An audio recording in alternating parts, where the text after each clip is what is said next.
A very good morning, everyone. So today we will be discussing on the topic oral pathology in ancient population, the caries, abscesses, and periodontitis, which has been seen in the evolution throughout the years, pertaining to dental anthropology. Beginning with the introduction. So every tooth in a man's head is more valuable than a diamond says jewel. So teeth are more than anatomical structures; they are biological archives that hold clues to health, the habits and hardships of all the ancient population. So in the absence of written records from oral remains, they speak volumes. So from dietary transitions to social inequality, oral pathology offers a profound narrative of how humans have lived, how they have suffered, how they have adapted throughout the ages of time.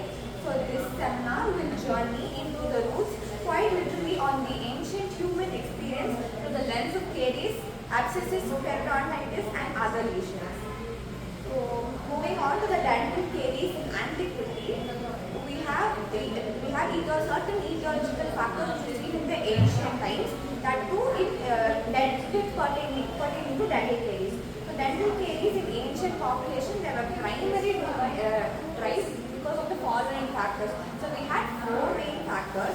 First one is the diet composition. So the shift from hunter-gatherer to agricultural diets, it introduced a high starch diet. So this high starch is kind of sticky. So this sticky foods such as wheat, barley and maize, it promoted the cariogenic activity. Secondly, we have oral microbiota. This was also one of the major factors. So this microbiota, which consists of streptococcus mutans, as we all know, which causes caries, and lactobacillus species, which metabolize sugars and release lactic acid that remineralizes the enamel. Thirdly, there was lack of oral hygiene. So no mechanical plaque control or no fluoride was used because there was no awareness about it. And then fourth, we have tooth wear. So while extreme attrition from aggressive foods which expose the dentin, it paradoxically reduced the stagnation areas for clay. So there was this tooth wear which was also one of the major driving factors. So it is important to note that carious lesions in ancient populations, they were often shallow but they were widespread. So many individuals, they tolerated chronic decay without extraction or restorations. So there were some patterns which were prevalent throughout the population. So there is something called during the hunter-gatherers, that is the upper Paleolithic era, there was a very low caries incidence, that is approximately 1 to 5% due to the tough fibrous diet food which they had. Then the caries mainly in elderly or those with unusual wear patterns were also seen. Secondly, in the Middle Neolithic Europe and the ancient Egypt, Indus Valley period, there was this agriculture era started, and it increased the prevalence, that is approximately 20 to 30% because of the starchy grains and dried fruits. So caries are often seen in the interproximal and root surfaces. And in the medieval Europe, there was a very big spike in caries prevalence. Post 1100 AD with increased sugar input because of agriculture and the consumption of starch diet. So children showed early onset of caries. It suggested weaning foods were cariogenic. So the morphological features these are the morphological features and lesion types which were prevalent. So there were Pittelfisher caries which is seen in the occlusal surfaces, interproximal caries that were difficult to reduct in the specimens, and there were cervical caries which are also seen, which was common in individuals with gingival recession, more than the size, and that the root caries were also observed. So that was an indicator of aged individuals with periodontal diseases. So I will show you an image. So this picture, which was in the ancient Egyptian era, 3000 BC, there was a singular abscess which was noted in the remains. And we also have, there were some notable case studies. So one was done in Nubian monkeys in Sudan, 350 to 550 AD. So that is where they had high caries incidence, that 15 to 20%. It was linked to fermented sorghum, and it was often co-presented with periodontal diseases and dental attribution. The caries prevalence was more of high in the African population. And there was this eastern island where there was a 32% caries prevalence due to consumption of yam, sugarcane and taro. And skeletal remains, they showed extensive post-mortem tooth loss and alveolar infection. And in the New Kingdom, around 1500 BCE, in the ancient Egyptian specimens, caries were less prevalent when compared to the African population. So it was approximately around 18%.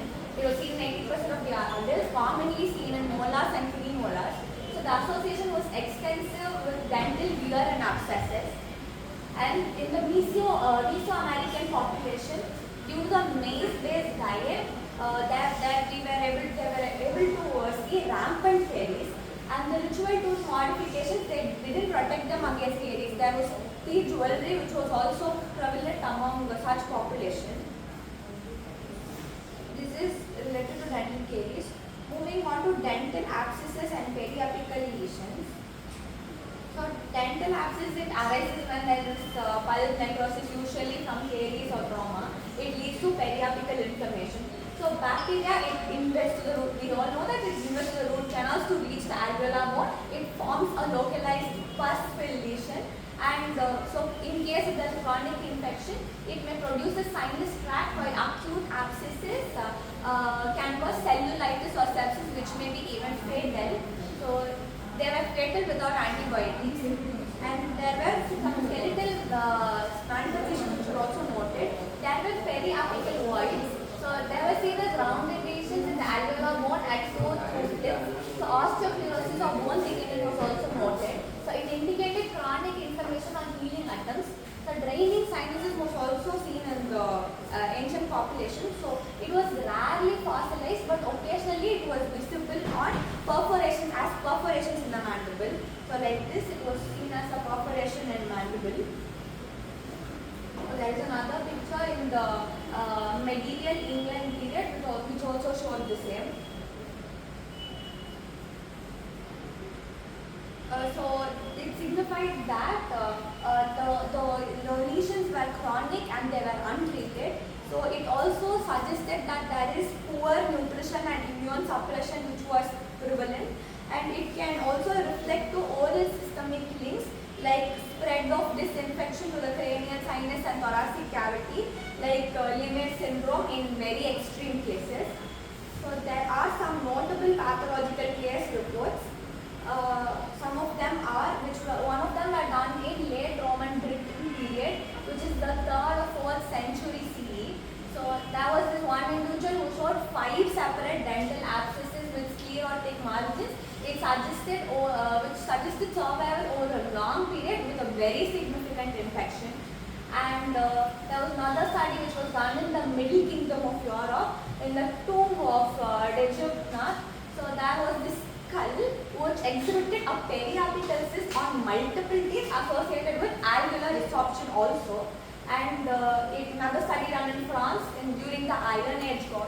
So the CT scans of the skulls, the remains, fossilized remains, they reveal that abscesses associated with trauma as well as caries. And the maxillary sinus, it also showed osteitis due to the drainage of pus.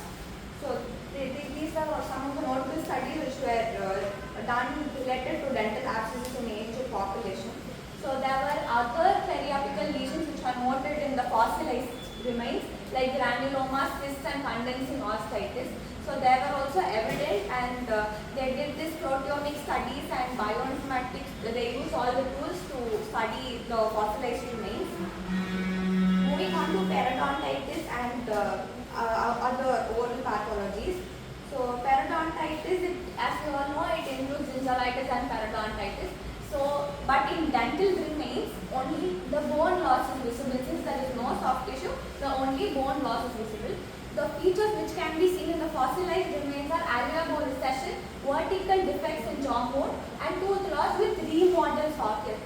And the risk factors is in ancient population is there was a very huge calculus built up, which I will be discussing further.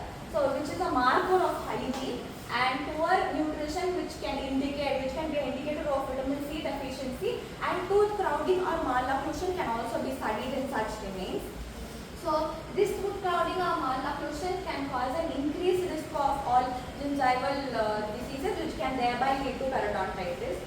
So there were also some three studies which were notable in which is related to periodontitis. So it was done in Neolithic farmers during the medieval period in Europe. It marked alveolar bone loss from carbohydrate diet. And during the prehistoric Japan, in the Jomon period, so calculus and periodontitis were pertinent in 60% of adults. And in the puebloid population in the USA, southwestern USA, periodontitis was common because of the maize-dependent societies. There were also some other case studies also, which in the 2000 BCE in the Qin dynasty China. So male individuals were seen with severe periodontal diseases, calculus, and even 7 abscesses were up to 7 abscesses were seen on fossil remains. And oral status symbols that in teeth it suggests noble rank despite oral disease. So there was another study which was done in the Inca period in the Andean highlanders. It showed widespread wear and calculus. So the cases of edentulous skulls with high bone density were seen, which suggested that they were adapted to soft diet. So initially they were having nuts, which then moved to soft diet. And then in moving on to the London's medieval poorhouse cemetery, it is near St. Mary's Spital.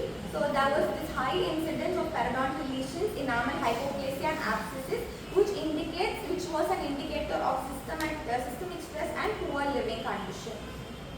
So there were also other oral pathologies which were noted. So tooth wear attrition is one of the most common ones seen in humans. So it was due to the stone grounded food and chewing heights. So the pulp chamber exposure it led to pulpitis and secondary abscesses, which was mostly seen in all of the medieval fossilized remains. So this is a picture which shows that there is tooth wear, increasing tooth wear with time. So there's very big pulp exposure in relation to 1/6. And this picture it shows root abscesses in 1/6 due to tooth wear. This was a study which was done in medieval Europe by European scientists. Next, there were also, as seen in the previous seminar, enamel hypoplasia was also noted. It was seen in Egyptian, Roman and Andean population. And dental calculus was also very evident throughout the globe in all the fossilized remains. So there are very hard plate buildup which often preserved all the micro remains. It indicated chronic plaque accumulation. There were some remains which had very huge calculus deposits, and that calculus they were taken, they were studied, and that calculus only after the protein analysis revealed about the diet, their habits, the type of bacteria that they have on the calculus, including whether it was red complex or yellow complex, it was all studied. And dental trauma can also be studied. So it was seen in intentional cultural modification in Mesoamerican and Viking population. And ankylosis was also seen in the skulls. Fusion of tooth to the bone, which was seen in older or traumatized individuals. Benign tumors were also seen, like osteomas and cematomas, which are found in the Greco-Romanian remains. And edentulism, obviously, it was seen. So total loss of teeth was seen in the remains, and pre-modern mandibles, it showed adaptation to edentulous state. So to conclude, teeth are the windows of history, and the study of oral pathology in ancient population is not just a clinical curiosity, it's a powerful anthropological lens. So from the pain of Caries lesion to the slow bone loss of periodontitis, ancient teeth, it tells us the story of survival, diet, culture and inequality. So as new technologies like micro-CT, DNA analysis and AI diagnostics evolve, they can allow us to reconstruct lives from enamel to the alveolus of the ancient population. So in these silent witnesses, the past finds its voice, and with every discovery, we listen to it a little more closely. Thank you.